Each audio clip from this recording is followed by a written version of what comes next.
Welcome. You're watching Rugby with Rifle, a podcast about all things rugby and life, with your host, Danny Pabone and Rifle Scudder.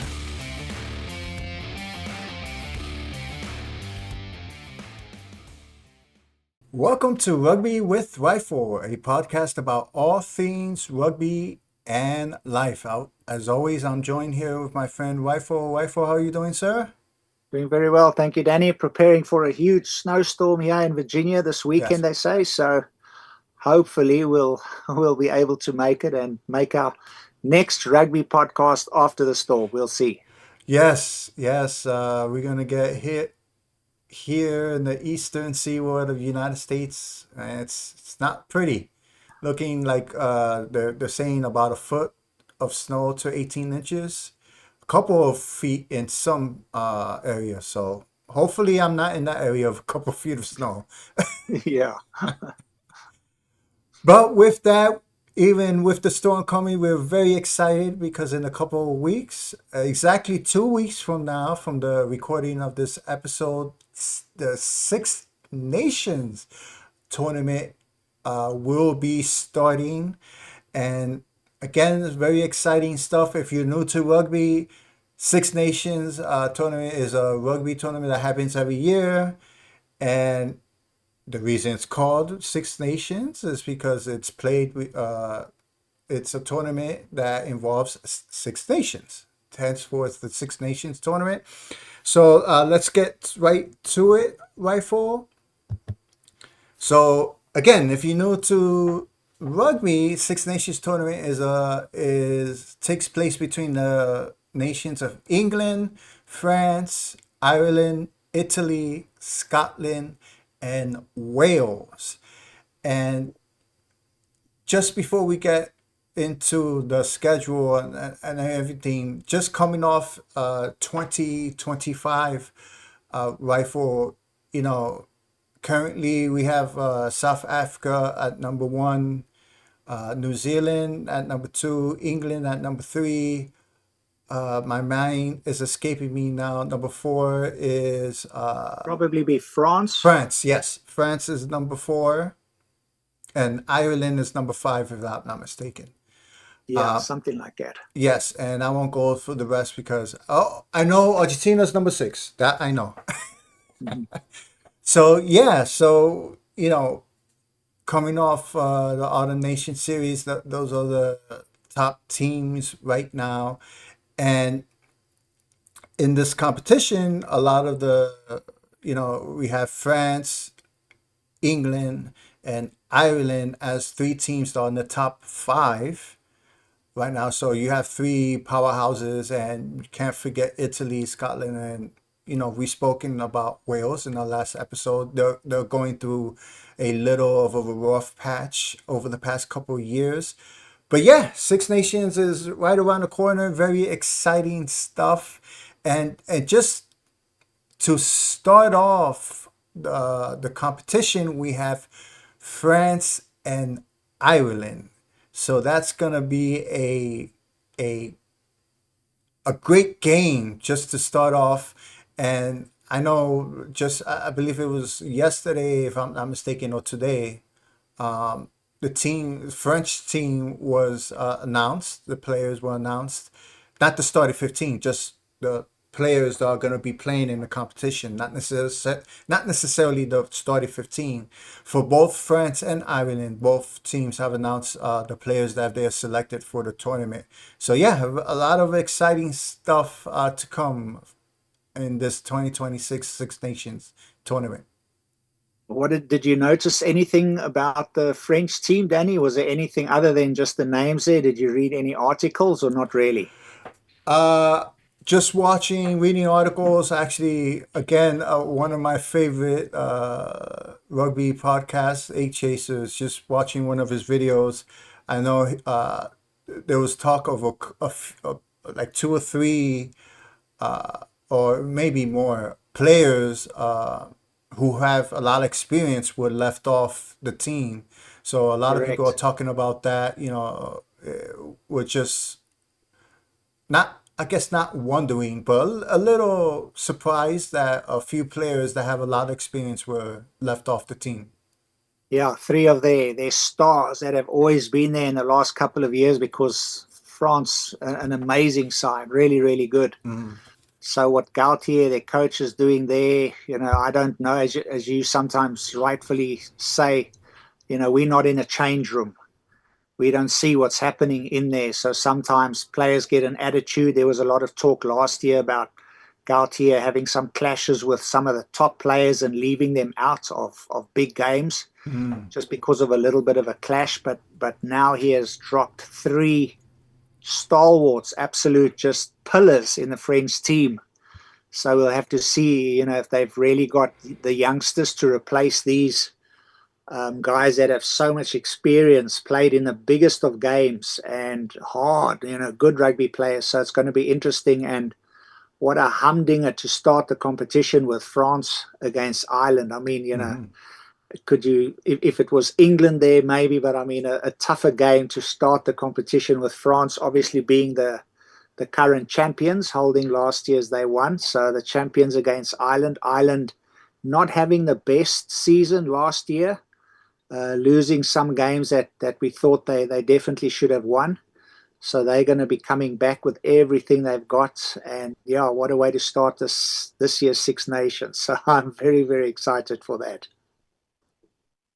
yeah, yeah, and another big thing is France getting back their top one of the top players. Some would say their top player in Antoine Dupont, and as we know, just from watching last year's Six Nations, Antoine Dupont was injured during the Six Nations tournament. He had an Achilles injury that sidelined him for about 8 months, 9 months or so. So yeah, so they're gonna have him back. So I'm sure the French fans are happy about that. So yeah, and just again, one of the players that I remember from last year's Six Nations, I've mentioned this before, was Luis Bieri, a very exciting player that I remember from last year, just watching him. On the Ireland side, James Gibson Park, the scrum half for Ireland, another player that I remember watching and I enjoyed. So yeah, it's just bringing back memories from all the great games from last year. A lot of great games. I was mentioning to you, I was watching the France England game from last year. Wow, what a great game that was. I had, I witnessed it, but I had forgotten about it. So I rewatched it, and when I rewatched it, I remember, oh man, what a great game this was. So yeah, and I'm sure this year's Six Nations is going to be just as exciting as last year's. Can you remember who Anton de Pont got injured against? Yes, I remember it was Ireland. Correct. So Yes. France Ireland, the first game, and they saying it was some dirty play, and Mm-hmm. Ireland saying it was just normal. So yeah, well, it's going We to be shall a huge game to start see. everything off with. I'm We're sure gonna he's happy to be see. back and playing Ireland again. So he'll be on Yes. his best form. Yeah. He was like, I'm gonna show you. I'm gonna score like 8 tries for this is Exactly. Yeah, I'm going to payback for get you hurting back. me last year. Yeah, I think so. So yeah, very very exciting stuff. So as we can see here, we have rounds. Actually, there's 5 rounds. Picture right here on this slide, we have the first 3 rounds. Um, Again, another thing that we want. Hopefully, Wales won't be given the wooden spoon again this year. I'm still rooting for Wales, Rifle. I don't know why. Wales, for some reason, holds a special. I don't know why. Special part. I was like, I want Wales to do good during this Yeah. tournament. So we shall see what happens with Wales. Again, England. You mentioned this. England having a great Autumn Nation series. They won all 5 matches during the Autumn Nation series, so they're looking really good because at the beginning of the year, beginning of 2024 and the end of 20, I'm sorry, beginning of 2025, end of 2024. This is something we've spoken about. England just in the second half, losing steam, losing games by, a few points or less. That's something that was a common theme for England, where they would just lose steam in the second half and just lose games, and you just left like, what in the world just happened? They were doing so good. So yeah, so they for the Other Nations series, that was a different story. England really dominated and did well. They did, yeah. As you said, I hope Wales can do good. I hope the Welsh coach can bring out Mhm. the patriotism and pull out a rabbit in the hat there. But at the beginning of the competition, I still think they're going to get the wooden spoon. I can't see them, Yeah. beating too many teams. And it's understandable with a brand new coach and just a lot of players that are not there. So, but hopefully they can put up a good show. I mean, they're a very proud nation. Never give up, play till the right, till the whistle goes. So very, very hard team to play against. But I don't think that they will do too well. But we didn't mention Italy or Scotland at all, and Italy also definitely improving, and they got some backs that have got speed. I mean, they've got players there that if they get just a little bit of a gap, they can really make things happen. So they're a fun team to watch. They also go all out and don't give up. So they might pull off a couple of upsets in this tournament. And then Scotland always, we talk about them. They're big players like Finn Russell, the playmaker in the back there. Can he really do something with their back line and get the guys going? So we'll have to see what happens there. They're always a team that could do so much, and this year is going to be their year, but fall short somehow. So hopefully this year they can really pull through and play to what people believe their full potential is. But one thing I do know for sure is their last game against the Pumas last year, where they were, I think, 3 or 4 tries Mm. ahead at halftime. And, it was just easy going for them, and it was an easy game. And then, lo and behold, on their home field, Flower of Scotland and the bad pipes going and all of that. Those Argentinians came back and they fought in the very, very end. They got it, and Scotland didn't pull through.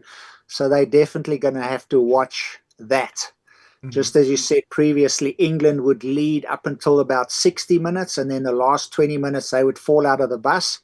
That game, Scotland was way, way ahead and nearly impossible to lose, but Argentina came back, so they'd want to rectify that and make sure they play till the end, till that whistle goes. They've got to keep, their foot on the petrol and not take it off at all. So once again, England, as you said, just going to be very interesting to see if they can carry last year's momentum into this year. They beat New Zealand.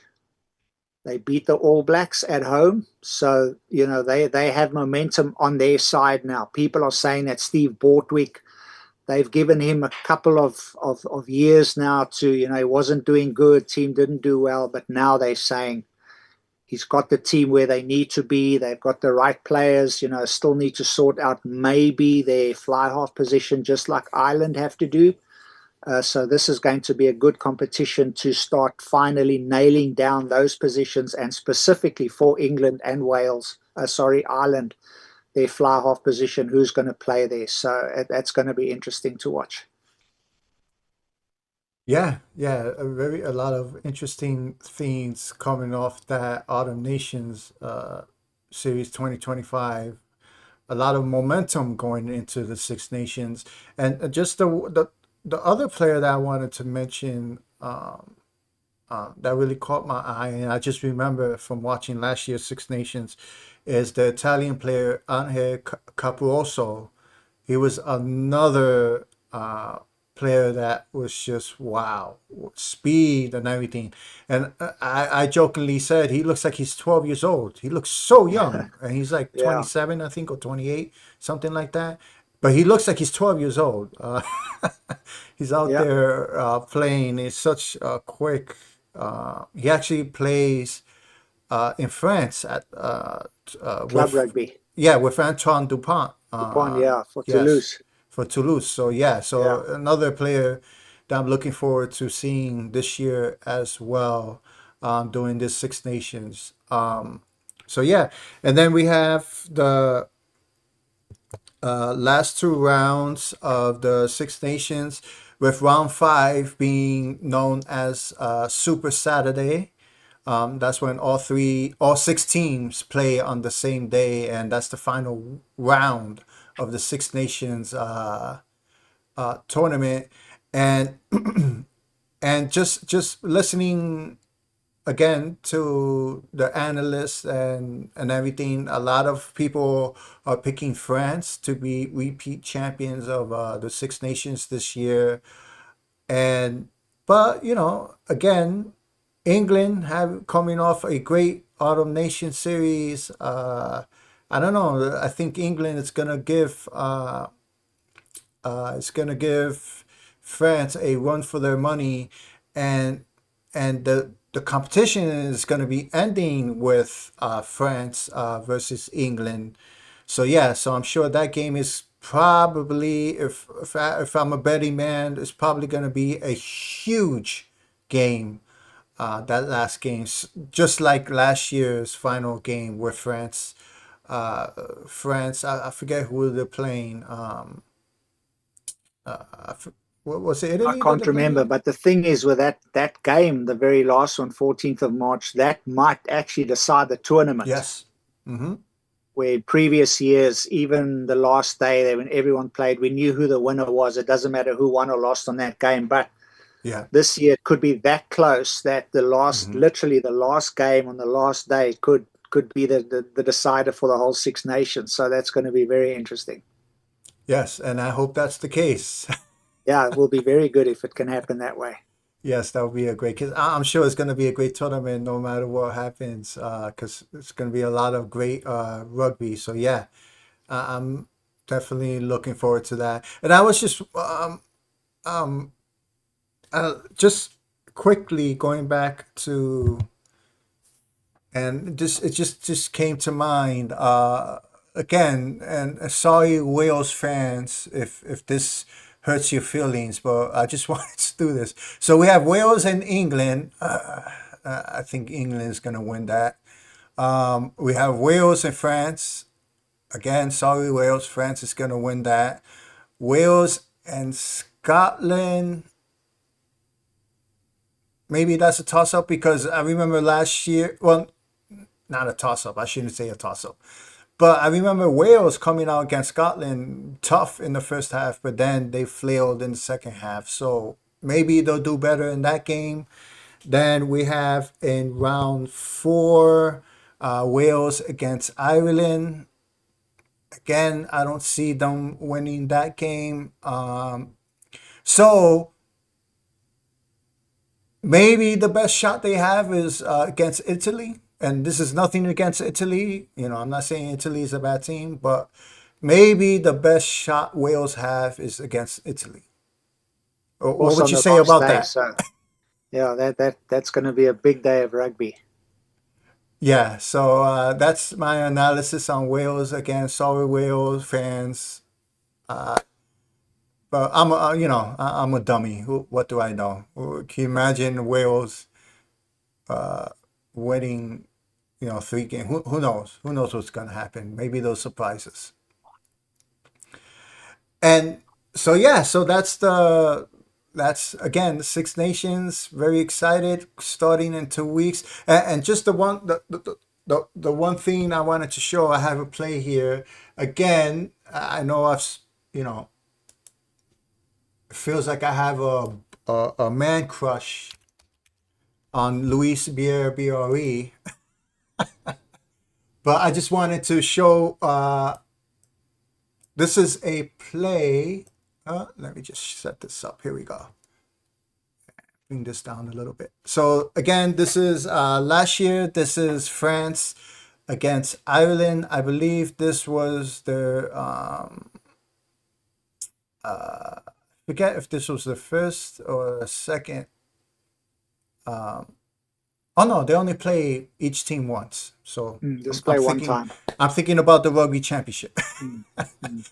Yes, they only played each team once. So this is obviously the only game they played against Ireland. So yeah, so this is the game against Ireland. I just want to show you this play here. So this is France has the ball, kick. Again, this is Gibson. James Gibson Park has the ball taken away. And this is what I was talking about, the speed of Luis BRE. He just takes off, kicks the ball, and scores a try. So this is one thing I just wanted to highlight. Oh, right here.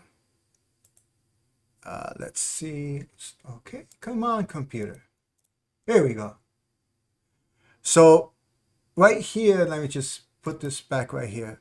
So we have Bier with the ball right here. So I'm counting. We have 1, 2, 3, 4, 5, 6, 7, and maybe you could count 8, 9. So we have 9 players who, between France and Ireland, chasing him and up, and he's the first one to get to the ball. And we're talking Yeah, he's about, fast. and we're talking about 8 players. We're talking about, and again, if you're new to rugby, we have the forwards and we have the backs. The forwards they're the ones that are part of the scrum, and then we have the backs. The backs are the players that are, they're quick, they're versatile. The job is to score for the most part. So we're talking about 6 or 7 between French players and Irish players, 6, 7 backs. One of the quickest players on the teams between both teams, and he outruns every single one of them. So again, if Luis ever watches this episode, it might be, it look like I have a man crush on him because I've spoken about him so many times. But he's such a great player, and I'm looking forward to